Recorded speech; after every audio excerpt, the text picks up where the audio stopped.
Witajcie! Dzisiaj zabiorę Was do jednego z najbardziej wyjątkowych i jednocześnie najbardziej spornych miejsc na świecie, do Jerozolimy. To oficjalna stolica Izraela, uznawana przez wielu za duchowe, historyczne i polityczne centrum tego kraju. Dla Żydów to miejsce święte, ale i Palestyńczycy wierzą, że pewnego dnia wschodnia Jerozolima stanie się stolicą ich niepodległego państwa. Stare miasto dzieli się na 4 części: żydowską, chrześcijańską, muzułmańską i ormiańską. A sama Jerozolima była niszczona i odbudowywana ponad 20 razy w ciągu 3000 lat. W kolejnych częściach tego vloga postaram się przybliżyć Wam, o co tak naprawdę chodzi w tym konflikcie, skąd się wziął i jak wygląda codzienne życie w miejscu, które dla jednych jest święte, a dla innych punktem zapalnym. Zaczynamy!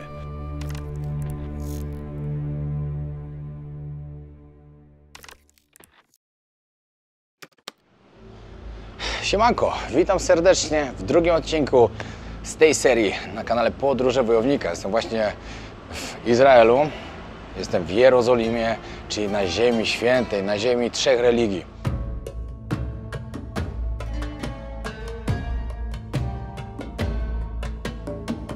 Moi drodzy, przyjechałem tutaj ze względu na to, że jutro chcę przyjechać do Palestyny. Tutaj jestem już bardzo blisko, w sumie tutaj już nie wiem, czy prawdopodobnie już dzisiaj nie pójdę, ponieważ jest tu też to tak rozdzielone, że prawdopodobnie będę tam, ale jutro pojadę już dalej. Dzisiaj pokażę Wam wszystko to, co związane z tym miejscem. Jest to bardzo wyjątkowe dla wielu ludzi, dla różnych religii, gdzie ludzie po prostu żyją ze sobą.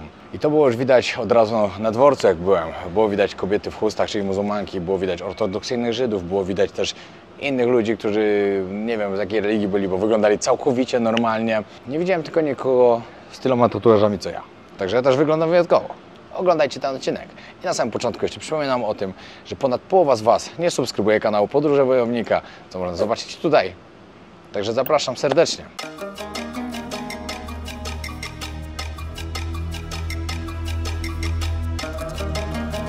Kapsul hotel, który jest w samym centrum, to tam hotel, to nie wiem, czy to jest hotel, a bardziej hostel chyba. O, widać, że chyba imprezowy, bo jest napisane od razu śniadanie, a później od razu tylko alkohole, ile kosztują. No i pranie. 50 zł za pranie. Dobre? No i tak jak się spodziewałem, w ogóle mi się okazało, że może nie być dla mnie kapsuły, ale potwierdzili, że jednak jest. No ale tak jak się spodziewałem, no jest nieposprzątane jeszcze, także muszę poczekać.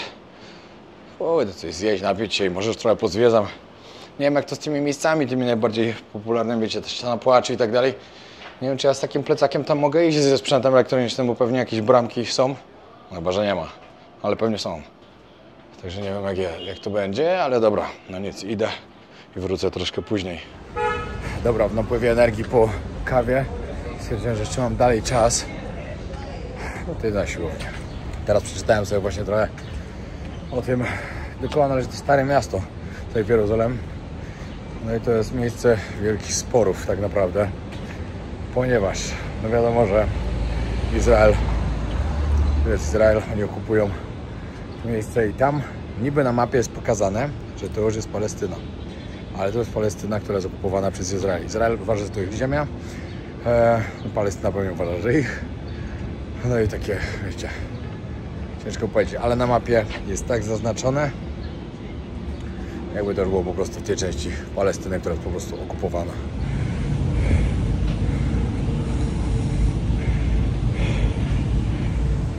Trening zrobiony, idę teraz zobaczyć na Zion Square. Takie popularne miejsce bardzo tutaj i później do hotelu zostawić wreszcie mój plecak. I później pójdę w stare miasto. Dobra, już jestem w hotelu, pokażę Wam od razu jak wygląda. Taka miejscówka do posiedzenia sobie. Tutaj szafki. Co to jest? Aha, takie są kapsuły. Tutaj można sobie było jeszcze wziąć po prostu łóżko, a kapsuły są tu. O ja pieprzę. Miało, że moja jest rozwalona. Niezbyt to wygląda, że komuś tak pod pokojem.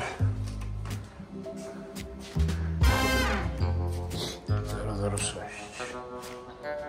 Nic nie widać. Ale melina, szok. 200 zł to kosztowało. To wygląda w środku, moi drodzy. Telewizor. Tutaj ręcznik mam, wszystko mam. Poduszka. I hałas taki, że szok. W tak rozwalonym, a zarazem drogim hostelu, no to jeszcze nie byłem.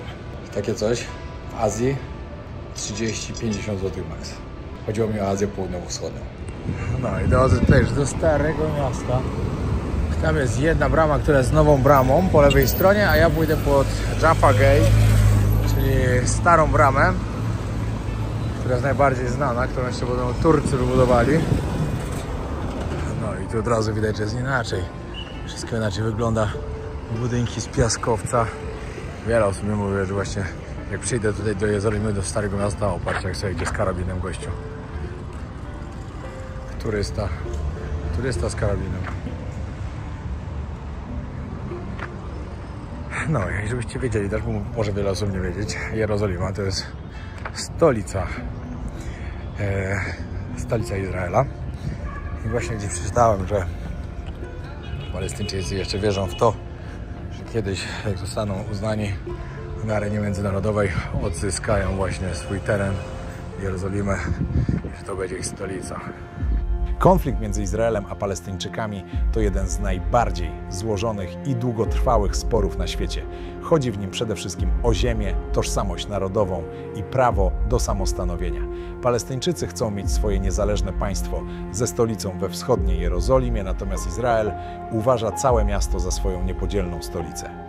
W ramach walki o te cele niektóre grupy po stronie palestyńskiej przyjmują bardziej radykalne podejście, powołując się na tzw. święty obowiązek, czyli ideę duchowego oporu wobec tych, których uznają za okupantów. Z kolei Izrael odpowiada działaniami zbrojnymi, twierdząc, że broni swoich obywateli. W rezultacie ten konflikt prowadzi do cyklicznych napięć, przemocy i cierpienia po obu stronach. Nie no, to jest hit, ten gościu typowy taki turysta przyjdzie i się trzyma za karabin. Takiego czegoś w innym kraju jeszcze nie widziałem. Widziałem, wiecie, w wielu miejscach na przykład wychodzili ludzie na przykład z kałasznikowem albo nie wiem, z jakąś tam bronią. No, ale to na przykład byli farmerzy w Afryce dla obrony bydła. No byli jeszcze tacy, ale ten gościu wygląda jak typowy taki turysta. Ma spluwę taki karabin, że mu prawie po kolana, znaczy wisi mu po kolana aż. I jedzie z plecaczkiem w kapelusiku. By był na wakacjach po prostu. Mocne to jest naprawdę. Izrael uważa, że Jerozolima jest właśnie ich stolicą, ale większość krajów ONZ tego nie uznaje. Dlatego większość ambasad jest właśnie w Tel Awiw. No i wiele osób może pomyśleć właśnie, że Tel Awiw jest stolicą, skoro nie wiedzą. No a nie uznają ich dlatego, ponieważ tutaj za murem jest Palestyna, która jest okupowana po prostu przez Izrael. No i każdy wie, że te ziemie to jest zagarnione po prostu. Dobra, z takich najważniejszych rzeczy, zanim jeszcze wejdę do środka, no to musicie wiedzieć o tym przede wszystkim, że jest to miasto 3 religii, tak jak wam mówiłem, i dla Żydów, co znaczy, jakie to jest wyjątkowe miejsce. Znajduje się tutaj ściana płaczu, którą wam za chwilę pokażę. Opowiem tam trochę coś więcej, jak już tam będę pod nią. Dla chrześcijan znajduje się tutaj miejsce męki zmartwychwstania Jezusa Chrystusa. W ogóle to pojadę jeszcze do Betlejem. Też bardzo wyjątkowe miejsce dla chrześcijan oczywiście. Tam się urodził Jezus Chrystus. No i dla muzułmanów, teraz możecie właśnie zobaczyć.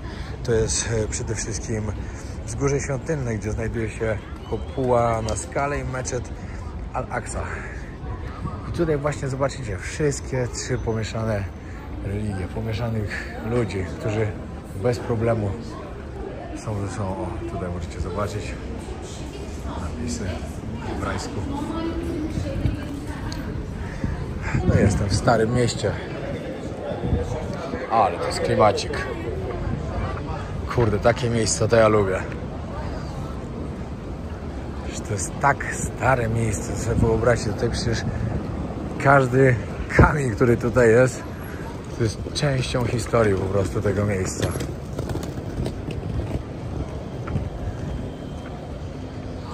Nie wiem, czy wiecie, ale ortodoksyjni Żydzi w ogóle nie używają smartfonów, używają tylko te takie stare komórki.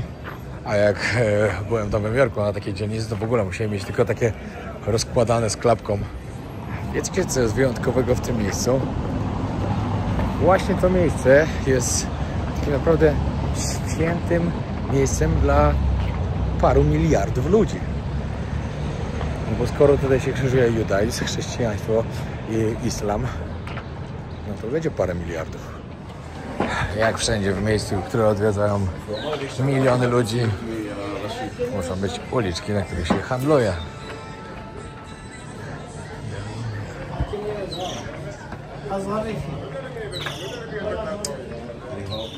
Thank you so much. Thank you. Przed chwilą miałem wycieczkę. Miałem skąd jakąś wojskową. Stało 30 młodych dziewczyn. Naprawdę dziewczyn, które powinny być tu na wakacjach, a nie stoją wszystkie z karabinami zawieszonymi na ramieniu i słuchają, co przewodnik im opowiada. Ale co do przewodnika, to jest świetny pomysł. Muszę jakiegoś znaleźć po prostu, żeby trochę więcej opowiedział o tym miejscu. To będzie na pewno bardzo ciekawe. A myślę, że nie powinno być z tym problemu, żeby tutaj jakiegoś znaleźć. Patrzcie, to są te czapki takie, które noszą. Z Trumpem. Przed chwilą widziałem, które wyglądały jak Pokeball. Inny jeszcze jak z Pikachu. Dużo różnych. O, soczko się napije świeżego. 40 zł. Już zacząłem pić, dopiero zapytałem się, ile kosztował. I nie wiem, czy mnie nie przekręcił. Popatrzcie, za mną sobie idziesz też. To był normalny gościu? Karabin. Myślę, że trochę godzin tutaj dzisiaj spędzę, bo jest tu co zobaczyć. No i tak, smaków, który trzeba tutaj spróbować. No to tak. Falafel. Nazywany kulkami szczęścia. Hummus z chlebkiem oczywiście. Sok z granata się tu pije najbardziej. Nie mieli akurat, tu wziąłem sok pomarańczowy. Ogóreczki z przegrychem. A jeszcze dodatkowo można oczywiście na śniadanie szakszukę. To jest też typowo stąd. No i dodatkowo ze słodyczy to baklawy i hałwę. Hałwę tutaj można znaleźć na każdym kroku. Co do baklawy, no to w sumie też. Przecież bardzo dużo widziałem. No tak. Dobra. Spróbuję falafela.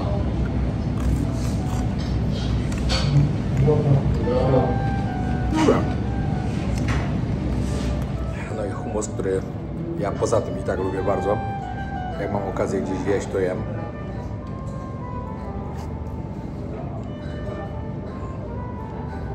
Bardzo dobry. I chlebek też, czuć, że świeży.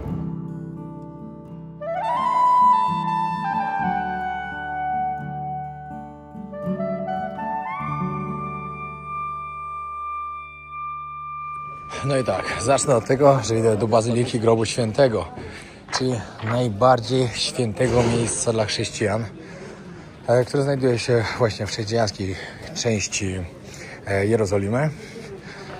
To tutaj twierdzą, że właśnie tutaj Jezus przechodził przez mękę, ukrzyżowanie. Tutaj w tym miejscu został złożony do grobu i w tym miejscu zmartwychwstał.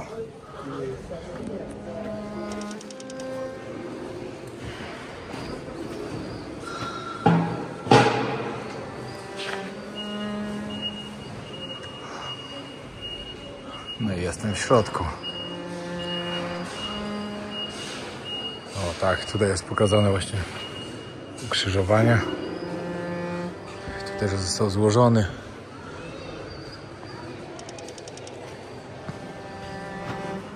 No i tutaj możecie zobaczyć, tutaj jest dokładnie to miejsce. Można wejść do środka jeszcze nawet. To robi jakiś remont, jest, ale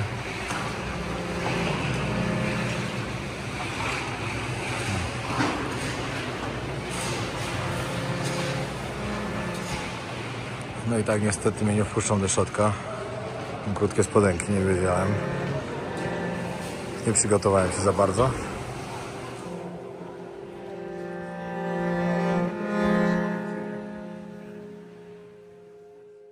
Bazylika Grobu Świętego to jedno z najświętszych miejsc dla chrześcijan na całym świecie. Na wejściu widzieliście kamień namaszczenia.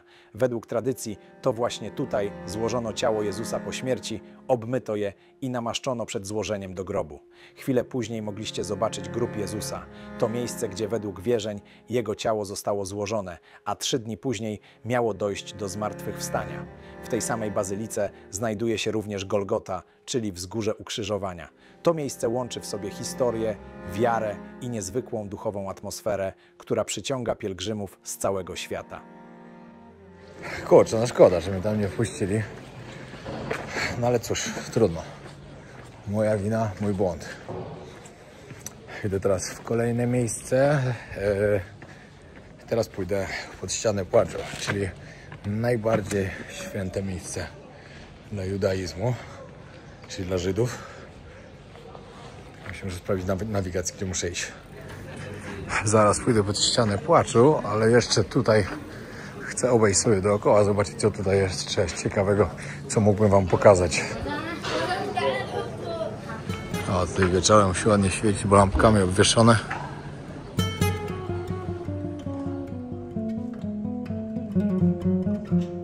No i tu jest to, czego szukałem. Klawa, zjem sobie kawałeczek. Jakiś dobry.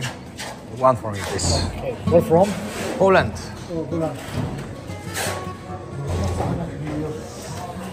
Mixed or only this? Only this. Wiem, skąd to się bierze, że są Żydzi na wszystko. Teraz gościu mi mówi, za taki mały kawałeczek tego 50 zł. Ja mówię, ty jesteś chyba jakiś niepoważny. Mówi, dobra, daj 20. Mówię, teraz to się w dupę pocałuje. No i tu jest wejście ściany płaczu. No i tutaj jest ściana płaczu. Ludzie się tam modlą. Przed wejściem było napisane, że proszę zachować zasady, które tutaj panują, czy panujące zasady, żeby właśnie nie być za głośno, żeby szanować to, jak się inni modlą. I że to jest miejsce właśnie modlitwy milionów ludzi. Ściana płaczu. Zaraz wam powiem, skąd w ogóle ta nazwa Ściana płaczu. Ale zobaczcie, tutaj dla mężczyzn wydzielone jest 48 metrów, gdzie się mogą modlić. Dla kobiet tam 12 metrów.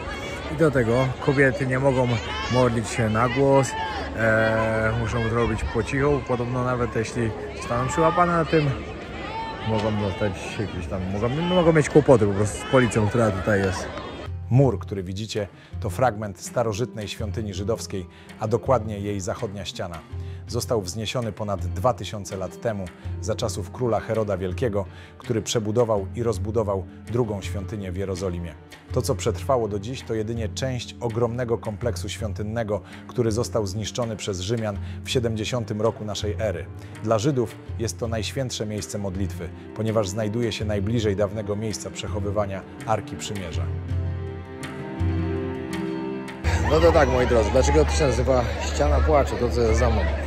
Przede wszystkim dlatego, że ona może być częścią tego, co było tutaj w świątyni zbudowanej przez wielkiego Heroda w XIX wieku przed naszą erą. Znaczy to może być część tego muru, właśnie tej świątyni. Pisze, że może być część, czyli że może, nie musi. I w 70 roku naszej ery Rzymianie zburzyli tą świątynię i dlatego teraz w każdym roku w sierpniu są tutaj, jest tutaj święto, w którym ludzie opłakują to, że Rzymianie zburzyli tą ich świątynię. Dodatkowo jeszcze wsadzane są tam karteczki między te wielkie kamienie z życzeniami i z modlitwami, które właśnie są kierowane. Widziałem to kiedyś, wiadomo, w internecie i tak dalej. Szczerze wam powiem, trochę inaczej sobie to wyobrażałem. Zaraz jeszcze przejdę tutaj popatrzeć. Tylko nie wiem w sumie, gdzie ja tu mogę tak naprawdę wejść sobie. Chyba wszędzie. Nie wiem, pójdę trochę bliżej ściany, jeszcze mam ją pokazać. Aha, i podkreślam to jeszcze najważniejsze dla tych, którzy zaraz napiszą w komentarzach, że nie, tu się pomyliłem, tu nie mam racji. No może się czasem pomylę i czasem nie mam racji. Ja nie jestem historykiem, tylko to coś wyczytałem, to co się dowiedziałem, staram się jakoś przekazać w najprostszy sposób.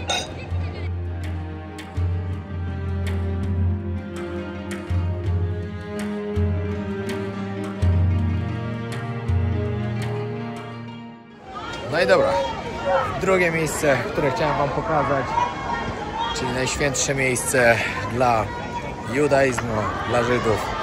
Teraz czas, żeby pokazać trzecie miejsce. Tylko tamto już nie jest najważniejsze dla muzułmanów. Wiem, jak z tego wybrnąć. Dla wyznawców islamu. Wybrnąłem, co? Ale jest gorąco. Jest, nie wiem, 35 stopni już chyba. No i niestety dla tego miejsca świętego dla muzułmanów na wzgórzu świątynnym, tam gdzie znajduje się ta kopuła, na skale i meczet Al-Aqsa, niestety nie wpuściło mnie wojsko. Powiedzieli, że niestety, ale tylko dla muzułmanów. Kurde, jakbym wiedział, to coś poudało. Na miejscu salam alejkum, takie tam, ale niestety. Niestety się to nie udało, ale podobno, jak tu pójdę jeszcze w prawo, może skądś to tam będzie widać. Dziwię się, że to tak... Powiedzieli, że można przyjść w niedzielę, że w niedzielę jest otwarte dla turystów, ale poza tym, no niestety nie. Tylko dla muzułman, ale spróbuję jeszcze tutaj od tej strony. Jeszcze się nie poddaję, bo ja podszedłem tam na jedną bramę, a tu jeszcze dalej jest druga brama. Może tu mi się uda. Jesteście w takim miejscu. Przemyślenia, takie po prostu. Ło, to nie jest też czarny kot. No i takie przemyślenia. Skoro tutaj ludzie potrafią się dogadać, Żydzi z muzułmanami, z chrześcijanami, wszyscy obok siebie potrafią, nie ma problemu, to po co dżihad, po co te wojny, po co wszystko? Bo każdy wie, że po prostu ktoś w tym ma swój interes i specjalnie kłóci ludzi. Bo skoro w niektórych miejscach się da, to czemu w innych się nie da? No i chałupa, kolejna rzecz. A nie, to nie chałupa. To jeszcze coś innego. No niestety, próbowałem, ale co tu się dzieje ciekawego? Stoi wojsko, sprawdzałem, no tylko muzułmanie mogą wchodzić. Więc tak próbowałem jakoś to załatwić, ale się nie udało. Ale stoi tam grupka Żydów z tymi pejsami swoimi i tak dalej. Śpiewają. No nie wiem, moim zdaniem tak jakby trochę prowokowali ich, ale cóż. No, dwa najświętsze miejsca pokazałem, trzeciego nie udało się pokazać, ale jeśli się nie udało tego mi pokazać, to Grzesiu wam pokaże. Złota kopuła, którą widzicie, to kopuła na skale, jedno z najważniejszych miejsc dla muzułmanów. Została zbudowana w VII wieku i stoi na wzgórzu świątynnym, w miejscu, które jest święte zarówno dla islamu, jak i judaizmu. Według tradycji muzułmańskiej to właśnie stąd prorok Mahomet miał wyruszyć w swoją nocną podróż do nieba.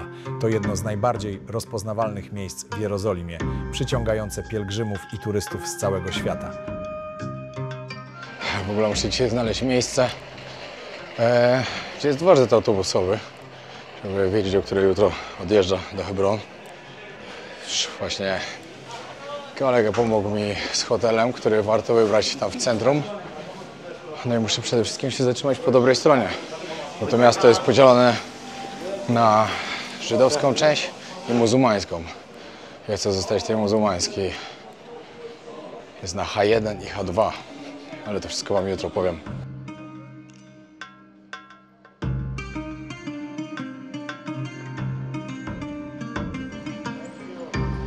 Szczerze powiem wam tak, że jest na pewno miejsce, które warto odwiedzić. I nieważne, czy się tam jest wierzącym, czy niewierzącym, samo to, ile to jest lat historii, miejsce, gdzie naprawdę religie jakoś ze sobą żyją w zgodzie, co jest też bardzo wyjątkowe. I najpierw pod wieżę Dawida, bo mają zamknąć zaraz. Wiem, że teraz są czasy, jakie są. Wiem, jak ludzie podchodzą do tego, co się dzieje, ja podchodzę tak samo. I jeśli bym się jutro nie wybierał po prostu dalej, czyli do Palestyny, to bym też tu teraz na pewno nie przyjechał. Ale jeśli się coś zmieni, będziecie mieli okazję, to myślę, że warto. Się tak zastanawiam teraz, dlaczego oni akurat do tej muzułmańskiej części nie wpuszczają.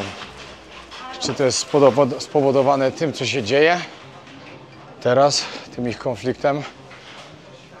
Czy muzułmanie sobie nie liczą, nie życzą, żeby tam wchodzić? Jeśli ktoś ma wiedzę i był tutaj, dajcie znać, czy kiedyś to w ogóle było możliwe, żeby tam wejść. Dobra, to jest to. Tutaj w środku jest też Muzeum Jerozolimy, w którym pokazują dawne czasy i teraźniejsze, ale niestety już zaraz zamykają. Pytam się chłopaka w sklepie teraz, czy tu można sobie wieczorem przyjść, pospacerować uliczkami, czy to jest ładnie oświetlone tutaj, oświetlone i tak dalej. On mówi, tutaj to o 6 już dzisiaj będzie zamknięte, teraz nie ma turystów. Przez sytuację, która teraz jest, ludzie przestali przyjeżdżać. No i to jest to samo, co wczoraj mi mówili, że teraz to jest masakra. No i powiem wam, że nie dziwię się wcale, że oni sami protestują przeciwko temu, co rząd wyprawia. No bo nie dość, że to jest okropne, co się dzieje, to jest ludobójstwo i każdy o tym wie i nazywajmy rzeczy po imieniu, to jeszcze dodatkowo dla interesów ludzi to też jest tragedia. Nie ma turystów, nie ma pieniędzy.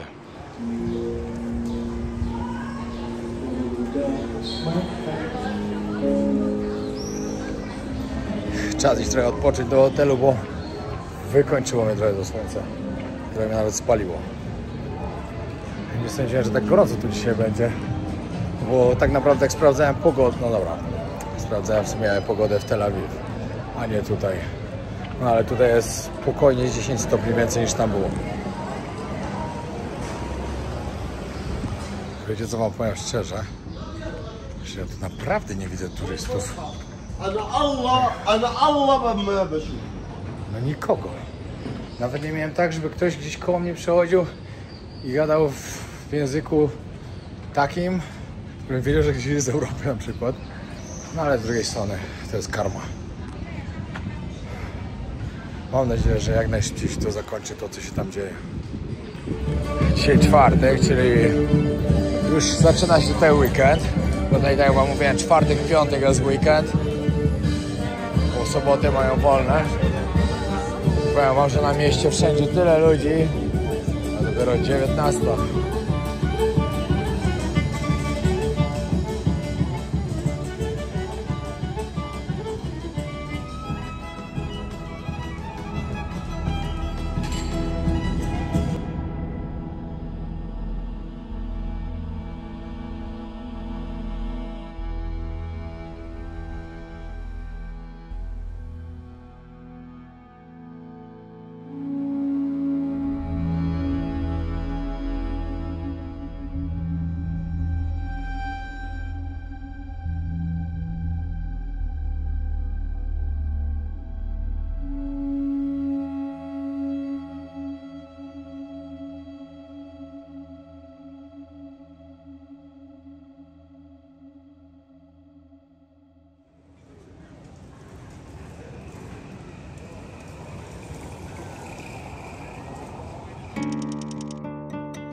Siemanko, siemanko, 7 rano.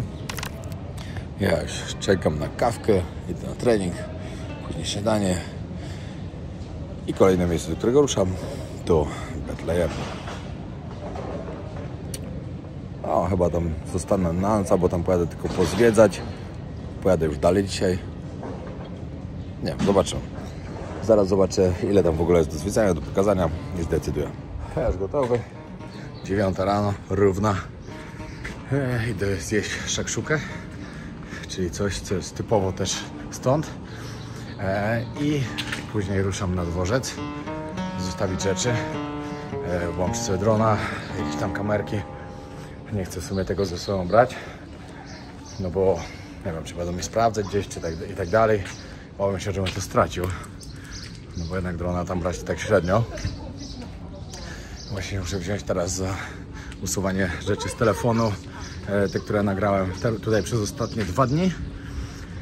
Ze względu na to, że nie wiem, może ktoś by chciał skasować albo coś, a i tak już je wysłałem. Na bieżąco stwierdziłem, że codziennie będę wysyłał i kasował, żeby źle nie wyglądało w razie czego. No i jest moja shakshuka. Thank you. Taka sałatka, buła i kawka.